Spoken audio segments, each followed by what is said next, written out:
1 अगस्त को supreme court का judgement आता है कि एसटी एससी आरक्षण के बंटवारा होगा। लेकिन सोचिए, सुप्रीम कोर्ट के इस फैसले के बाद देश भर में बहुजनों में भारी गुस्सा देखने के लिए मिला। जिस तरीके से भारत बंद का ऐलान हुआ, जबरदस्त अलग अलग राज्यों में लोगों ने प्रदर्शन किया और सरकार के खिलाफ और सुप्रीम कोर्ट के इस फैसले के खिलाफ जमकर विरोध किया। उसी तरीके से 11 सितंबर को चंद्रशेखर आजाद ने फिर से रामलीला मैदान में दिल्ली चलो का ऐलान किया है। जिस तरीके से कोटे में कोटे का वर्गीकरण को लेकर सुप्रीम कोर्ट के संगी माइलॉर्ड का फैसला आया, वो बेहद ज्यादा आरक्षण विरोधी था। जिस तरीके से बीएसपी सुप्रीमो मायावती ने विरोध किया, चिराग पासवान ने विरोध किया, इसके साथ साथ नगीना के सांसद चंद्रशेखर आजाद भी अब कमर कस चुके हैं। मनुवाद, सामंतवाद, पाखंडवाद के खिलाफ और जातिवाद के खिलाफ एक बड़ा प्रदर्शन होने वाला है, महाआंदोलन होने वाला है। लेकिन सोचिए, इस आंदोलन की तमाम देश भर के लोग जो हैं वो 11 सितंबर को देश की राजधानी रामलीला मैदान में पहुंचेंगे और इसकी तैयारी में पूरा एसटी और एसटी समाज एकजुट हो चुका है। जिस तरीके से मनुवादी चाहते थे कि एसटी एससी कोटे में वर्गीकरण लागू किया जाए, क्रीमी लेयर लगाकर तमाम लोगों को अलग अलग बांटने का काम किया जाए, असल में उस तमाम चीज़ों में वो लोग असफल हुए हैं और 11 सितंबर को महाआंदोलन होने जा रहा है, जिसमें तमाम संगठन जो हैं अपनी भागीदारी को सुनिश्चित करेंगे। सोचिए किस तरीके से आरक्षण विरोधी फैसले सुनाए जाते हैं, किस तरीके से लेटरल एंट्री के जरिए भर्ती करवाई जाती है, सचिव, महासचिव, मंत्रालयों के डायरेक्टर तक बहुजन समाज के लोगों को नियुक्त नहीं किया जाता। कॉलेज यूनिवर्सिटी में एनएफएस लगाकर बहुजन छात्रों को बाहर कर दिया जाता है। इन तमाम चीज़ों के खिलाफ अब बहुजन समाज अपनी हिस्सेदारी की मांग करने लगा है सरकार के खिलाफ। और जिस तरीके से उच्च न्यायालय यानी सुप्रीम कोर्ट से फैसले आ रहे हैं संविधान विरोधी, आरक्षण विरोधी, अब पूरे बहुजन समाज में इसके खिलाफ लड़ाई जागरूक हो गई है और 11 सितंबर को चंद्रशेखर आजाद इस प्रदर्शन को लीड करेंगे। सोचिए किस तरीके से लगातार 10 सालों में संविधान बचाने की आड़ में बहुजनों के हक अधिकारों को खत्म किया जा रहा है, किस तरीके से हमारे बच्चों को कॉलेज यूनिवर्सिटी से दूर किया जा रहा है, एनएफएस लगाकर उन सीटों को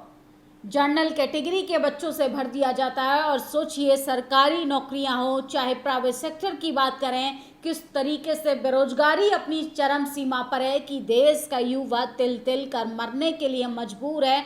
और इन तमाम मुद्दों पर निजीकरण को लेके, आरक्षण बचाने को लेके, क्रीमी लेयर को लेके, एसटी एससी कोटे का वर्गीकरण को लेके देश के तमाम जरूरी मुद्दे, महंगाई, बेरोजगारी, यहाँ तक कि ओल्ड पेंशन को फिर से लागू किया जाए, इन तमाम मुद्दों पर चंद्रशेखर आजाद जो है 11 सितंबर को महारैली करने वाले हैं, महाआंदोलन करने वाले हैं। लेकिन टीवी, अखबार इस आंदोलन की खबरों को कहीं दिखाना जरूरी नहीं समझता। सोचिए भाजपा सरकार की नींद उड़ी हुई है। लोकसभा चुनाव के बाद 5 राज्यों में विधानसभा चुनाव है, जहां पर एसटी एससी की संख्या अच्छी खासी है, वहां पर बीजेपी का सुपड़ा साफ होता दिखाई दे रहा है। अगर भारतीय जनता पार्टी ने एसटी एससी के आरक्षण को 9वीं अनुसूची में शामिल नहीं किया तो बहुजन समाज फिर से सड़कों पर होगा। जिस तरीके से 2 अप्रैल 2018 में मैसिव प्रोटेस्ट हुआ था, उसी तरीके से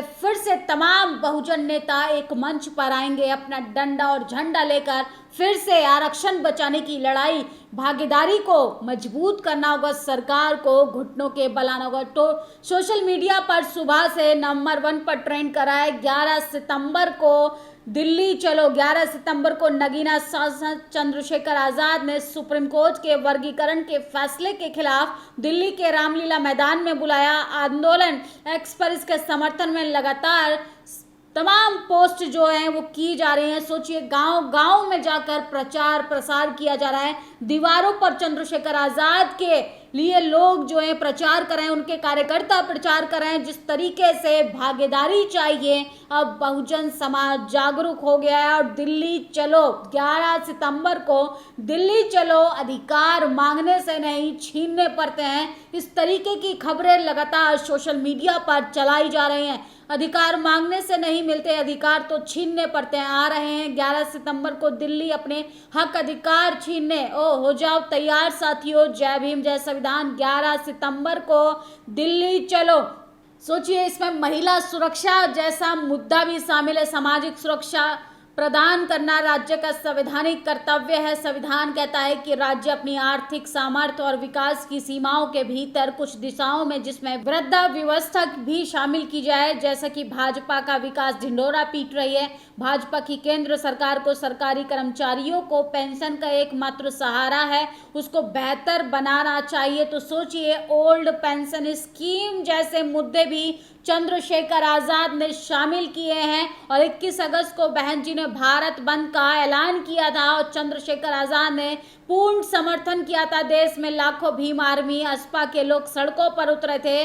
अब आंदोलन का दूसरा पड़ाव है। मेरा बहन जी और बसपा से निवेदन है कि आप लोग भी 11 सितंबर को इस महाआंदोलन में शामिल हो। तो तमाम बहुजन नेता जो हैं अब अपना हित छोड़कर सड़कों पर आने लगे हैं, एकजुट होने लगे हैं, क्योंकि वैचारिक सहमति बेहद जरूरी है। अगर अभी नहीं तो कभी नहीं, आरक्षण बचाना बेहद जरूरी है। सुप्रीम कोर्ट ने 2018 में दलितों आदिवासियों को कमजोर समझकर ST/SC एक्ट हटाने की कोशिश की थी। फिर आज 2024 में सुप्रीम कोर्ट ST/SC आरक्षण में वर्गीकरण कर उनको बांटना चाहती है। ये ST/SC आरक्षण विरोधी फैसला भीम आर्मी आजाद समाज पार्टी कामयाब नहीं होने देगी। और 21 सितंबर को चंद्रशेखर आजाद एक बड़ा आंदोलन करने वाले हैं। फिलहाल चंद्रशेखर आजाद 3 दिन के विदेशी दौरे पर हैं और ये वीडियो देखिए किस तरीके से उन्होंने खुद जनता से अपील की। जो सरकारें हमारी एकता तोड़ के हमें कमजोर करना चाहती है, उनसे हम सीधे सीधे जो संघर्ष है वो अपनी शक्ति के बल पे 11 सितंबर को दिल्ली में उनको जवाब देंगे और उनके इस झूठ को कि पोल को भी खोलने का काम करेंगे। हम पे बहुत सारे उस तरह के एविडेंस उनके प्रति हैं कि वो किस तरह की मंशा और किस तरह की इच्छा हमारे लोगों से रखते हैं। क्या वो हमारे लोग छुआछूत भेदभाव करते नहीं करते हैं, और वो हम लोगों के कितने हितैषी। तो सुना आपने वीडियो। सोचिए, चंद्रशेखर आजाद के साथ साथ तमाम हर पार्टी के बहुजन समाज, सोशल जस्टिस के हितैषी जो हैं वो भी खुलकर सामने आ रहे हैं। चंद्रशेखर आजाद का ऐलान 11 सितंबर को देश की राजधानी में होगा महाआंदोलन। माननीय उच्च न्यायालय पंजाब और हरियाणा द्वारा चपरासी के 300 पदों को भर्ती किया जा रहा है। ST/SC OBC के लिए मात्र 30 पद जो हैं वो आरक्षित किए गए हैं। शोषित वंचित का हक कब तक हकमारी में बदलते रहेंगे? संविधान में आरक्षण की लूट कब तक होती रहेगी? तो सोचिए किस तरीके से लोगों की हकमारी हो रही है, आपकी सीटों पर किस तरीके की धांधली की जा रही है। तमाम खबरें आती हैं। UPSC जैसे एग्जाम की बात करें तो उसमें भी किस तरीके से पदों पर स्कैम कर बहुजन समाज को इन तमाम संवैधानिक पदों से दूर किया जा रहा है। आपको सिर्फ गुमराह किया जा रहा है। आप धर्म की चाशनी में डूबकर सिर्फ अपने रास्ते से गुमराह हो जाएं। आप मजदूरी करते रहें, आप गुलामी की जंजीरों में बंधे रहें। 11 सितंबर को देश की राजधानी दिल्ली में रामलीला मैदान में बड़ा महाआंदोलन होने वाला है। जिस तरीके से चिराग पासवान ने भारतीय जनता पार्टी में रहते हुए केंद्र सरकार के खिलाफ बगावत कर दी, BSP सुप्रीमो मायावती ने तो साफ साफ सुप्रीम कोर्ट के संघी माइलॉर्ड को चेतावनी दी है कि इस फैसले को अगर वापस नहीं लिया जाएगा तो बहुजन समाज सड़कों पर आके फिर से 2 अप्रैल 2018 को दोहराएगा, फिर से बड़ा आंदोलन करेगा और सरकार को घुटनों के बल आना पड़ेगा। सोचिए, जिस तरीके से बार बार छेड़खानी की जाती है बहुजन समाज के, ST/SC एक्ट की बात करें, चाहे उनके रिजर्वेशन की बात करें, ये ब्राह्मणवाद नहीं चाहते कि बहुजन समाज जो है वो अब आगे बढ़े, बहुजन समाज कॉलेज यूनिवर्सिटी पहुंचे। अगर आप चाहते हैं कि आपकी आने वाली पीढ़ियां अच्छे पदों पर पहुंचे, मंत्रालयों की सचिव, डायरेक्टर बने, तो आप इस आंदोलन में शामिल होइए और इस आंदोलन को सफल बनाइए। क्योंकि इतिहास की लड़ाई में अगर आप शामिल नहीं होंगे तो आने वाली पीढ़ियां पूछेंगी, जब हमारे अधिकारों को बचाने की लड़ाई थी तो हम तब लोग क्या कर रहे थे। सोचिए, 11 आंदोलन को जिस तरीके से चंद्रशेखर आजाद ने बड़े महाआंदोलन का ऐलान किया है, देश भर से लोग एकजुट होने वाले हैं। लेकिन TV, अखबार ये खबरें आपको नहीं दिखाएगा, तो सोशल मीडिया के जरिए आप लोग जागरूक कीजिए, लोगों को ज़्यादा से ज़्यादा संख्या में आने के लिए प्रेरित कीजिए, क्योंकि आरक्षण की लड़ाई में न्योता नहीं दिया जाता, हक अधिकारों की लड़ाई में न्योता नहीं दिया जाता। जिसका ज़मीर जिंदा हो उसे खुद ब खुद चलकर इस लड़ाई को, इस संवैधानिक अधिकारों को बचाने की लड़ाई को सफल बनाना बेहद ज़रूरी है। और इस वीडियो पर आपकी क्या प्रतिक्रिया है, कमेंट बॉक्स में ज़रूर बताइएगा। शुक्रिया। नेशनल दस्तक की आपसे गुजारिश है कि अगर इसको बचाना चाहते हैं तो नेशनल दस्तक को सब्सक्राइब करने के लिए रेड कलर के सब्सक्राइब बटन को दबाएं, फिर बेल आइकन की घंटी दबाएं। नेशनल दस्तक को बचाने के लिए बहुत जरूरी है कि हर खबर को शेयर करें, लाइक करें, कमेंट जरूर करें।